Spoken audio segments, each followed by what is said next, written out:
The Masque of the Red Death by Edgar Allan Poe. The Red Death had long devastated the country. No pestilence had ever been so fatal or so hideous. Blood was its avatar and its seal, the redness and the horror of blood. There were sharp pains and sudden dizziness, and then profuse bleeding at the pores with dissolution. The scarlet stains upon the body and especially upon the face of the victim were the pest ban which shut him out from the aid and from the sympathy of his fellow men. And the whole seizure, progress, and termination of the disease were the incidents of half an hour. But the Prince Prospero was happy and dauntless and sagacious. When his dominions were half depopulated, he summoned to his presence 1,000 hale and light-hearted friends from among the knights and dames of his court. And with these he retired to the deep seclusion of one of his castellated abbeys. This was an extensive and magnificent structure, the creation of the prince's own eccentric yet august taste. A strong and lofty wall girdled it in. This wall, had gates of iron. The courtiers, having entered, brought furnaces and massy hammers and welded the bolts.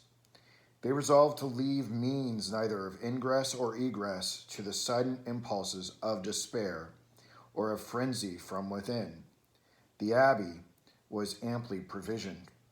With such precautions, the courtiers might bid defiance to contagion. The external world could take care of itself. In the meantime, it was folly to grieve or to think. The prince had provided all the appliances of pleasure. There were buffoons, there were improvisatori, there were ballet dancers, there were musicians, there was beauty, there was wine. All these in security were within. Without was the Red Death.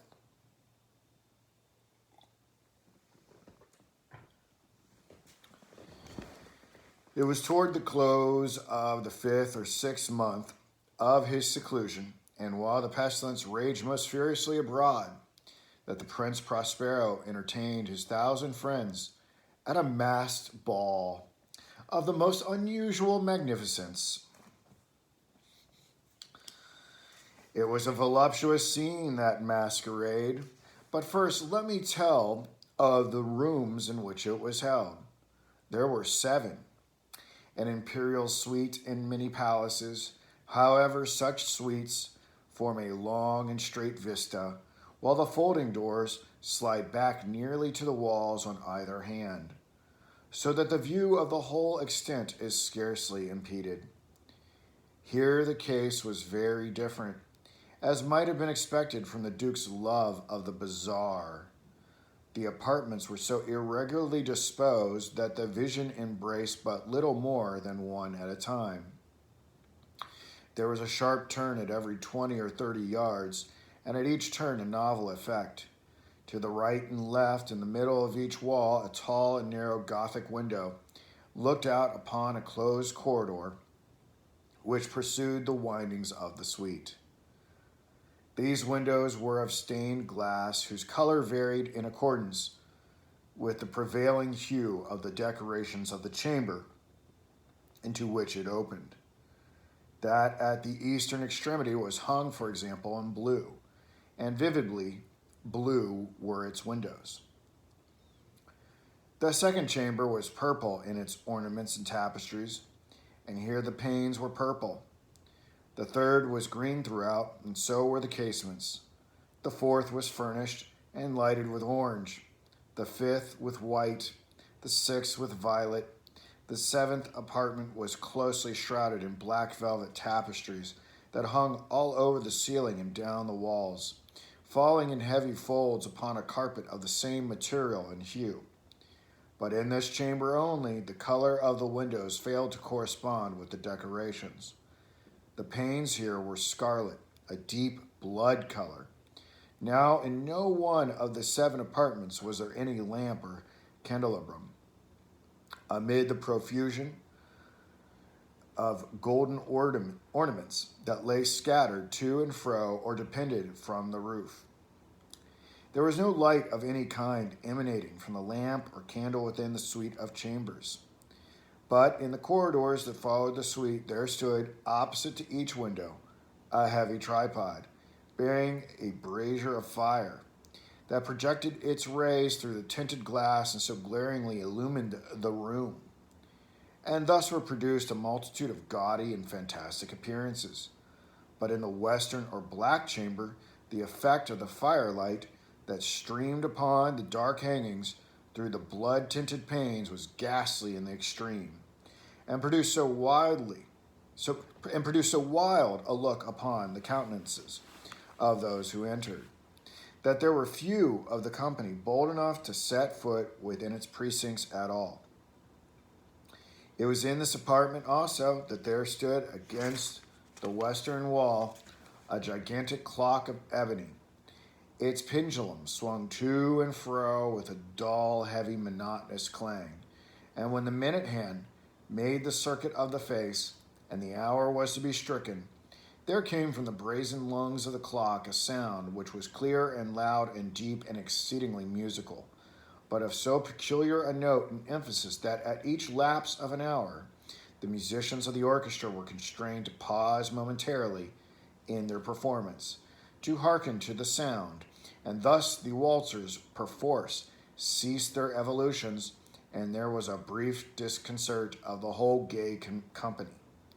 And while the chimes of the clock yet rang, it was observed that the giddiest grew pale, and the more aged and sedate passed their hands over their brows as if in confused reverie or meditation.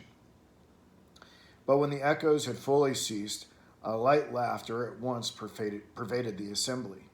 The musicians looked at each other and smiled as if at their own nervousness and folly, and made whispering vows each to the other, that the next chiming of the clock should produce in them no similar emotion.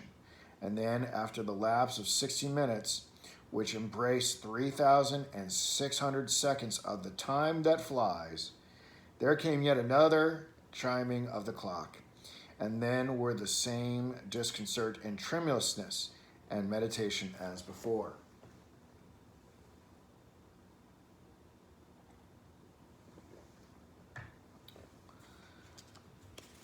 But in spite of these things, it was a gay and magnificent revel. The tastes of the Duke were peculiar. He had a fine eye for colors and effects. He disregarded the decora of mere fashion. His plans were bold and fiery, and his conceptions glowed with barbaric luster. There are some who would have thought him mad. His followers felt that he was not. It was necessary to hear and see and touch him to be sure that he was not. He had directed in great part the movable embellishments of the 7 chambers upon occasion of the great fete. And it was his own guiding taste which had given character to the masqueraders. Be sure they were grotesque. There were much glare and glitter and piquancy and phantasm, much of what has been since seen in Hermione. There were arabesque figures with unsuited limbs and appointments. There were delirious fancies such as the madman fashions. There were much of the beautiful, much of the wanton, much of the bizarre, something of the terrible, and not a little of that which might have excited disgust. To and fro in the 7 chambers there stalked, in fact, a multitude of dreams. And these, the dreams, writhed in and about, taking hue from the rooms and causing the wild music of the orchestra to seem as the echo of their steps. And anon there strikes the ebony clock which stands in the hall of the velvet. And then for a moment all is still, and all is silent save the voice of the clock. The dreams are stiff frozen as they stand, but the echoes of the chime die away. They have endured but an instant, and a light half-subdued laughter floats after them as they depart. And now again the music swells, and the dreams live and writhe to and fro more merrily than ever, taking hue from the many tinted windows through which stream the rays from the tripods. But to the chamber, which lies most westwardly of the seven, there are now none of the maskers who venture, for the night is waning away, and there flows a ruddier light through the blood-colored panes, and the blackness of the sable drapery appalls, and to him whose foot falls upon the sable carpet, there comes from the near clock of ebony a muffled peal more solemnly emphatic than any which reaches their ears who indulge in the more remote gaieties of the other apartments. But these other apartments were densely crowded, and in them beat feverishly the heart of life. And the revel went whirlingly on until at length there commenced the sounding of midnight upon the clock. And then the music ceased, as I have told, and the evolutions of the waltzers, then the music, and the evolutions of the waltzers were quieted, and there was an uneasy cessation of all things as before. But now there were 12 strokes to be sounded by the bell of the clock. And thus it happened, perhaps, that more of thought crept with more of time into the meditations of the thoughtful among those who reveled. And thus, too, it happened, perhaps, that before the last echoes of the last chime had utterly sunk into silence, there were many individuals in the crowd who had found leisure to become aware of the presence of a masked figure which had arrested the attention of no single individual before. And the rumor of this new presence having spread itself whisperingly around, there arose at length from the whole company a buzz or murmur expressive of disapprobation and surprise, then finally of terror, of horror, and of disgust.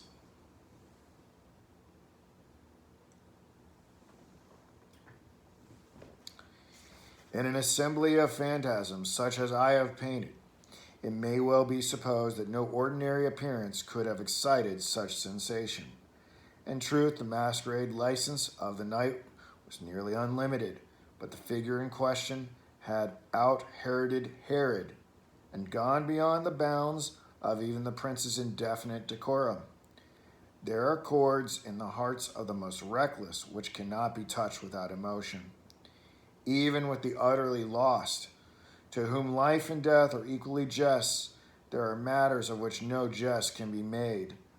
The whole company, indeed, seemed now deeply to feel that in the costume and bearing of the stranger, neither wit nor propriety existed. The figure was tall and gaunt, and shrouded from head to foot in the habiliments of the grave. The mask which concealed the visage was made so nearly to resemble the countenance of a stiffened corpse that the closest scrutiny must have had difficulty in detecting the cheat.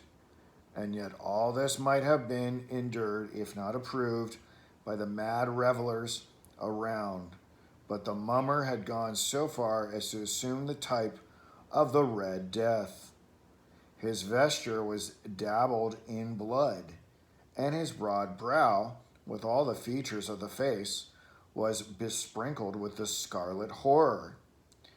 When the eyes of Prince Prospero fell upon this spectral image, which with a slow and solemn movement, as if more fully to sustain its role, stalked to and fro among the waltzers, he was seen to be convulsed in the first moment with a strong shudder either of terror or distaste, but in the next his brow reddened with rage.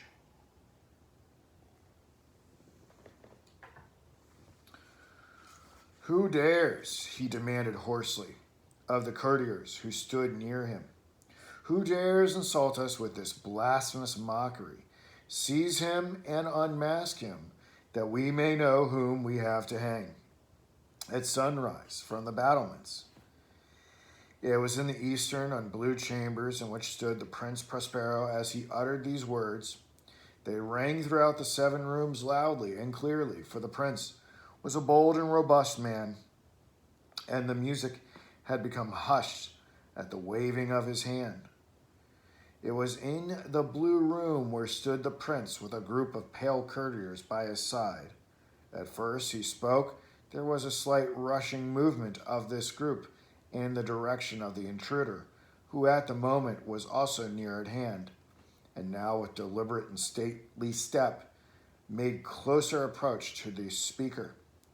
But from a certain nameless awe with which the mad assumptions of the mummer had inspired the whole party, there were found none who put forth hand to seize him, so that unimpeded he passed within a yard of the prince's person, and while the vast assembly, as if with one impulse, shrank from the centers of the rooms to the walls, he made his way uninterruptedly, but with the same solemn and measured step, which had distinguished him from the first, through the blue chamber to the purple, through the purple to the green, through the green to the orange, through this again to the white, and even thence to the violet, ere a decided movement had been made to arrest him. It was then, however, that Prince Prospero, maddening with rage and the shame of his own momentary cowardice, rushed hurriedly through the 6 chambers, while none followed him on account of a deadly terror that had seized upon all.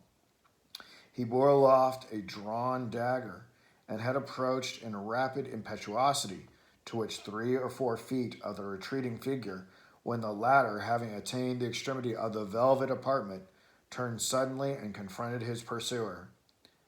There was a sharp cry, and the dagger dropped gleamingly upon the sable carpet, upon which instantly afterward fell prostrate in death the Prince Prospero.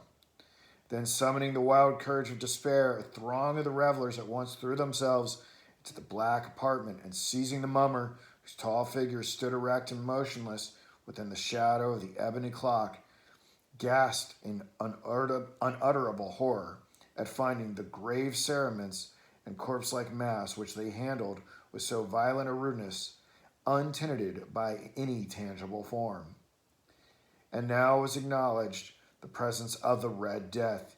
He had come like a thief in the night, and one by one dropped the revelers in the blood-bedewed halls of their revel, and died each in the despairing posture of his fall.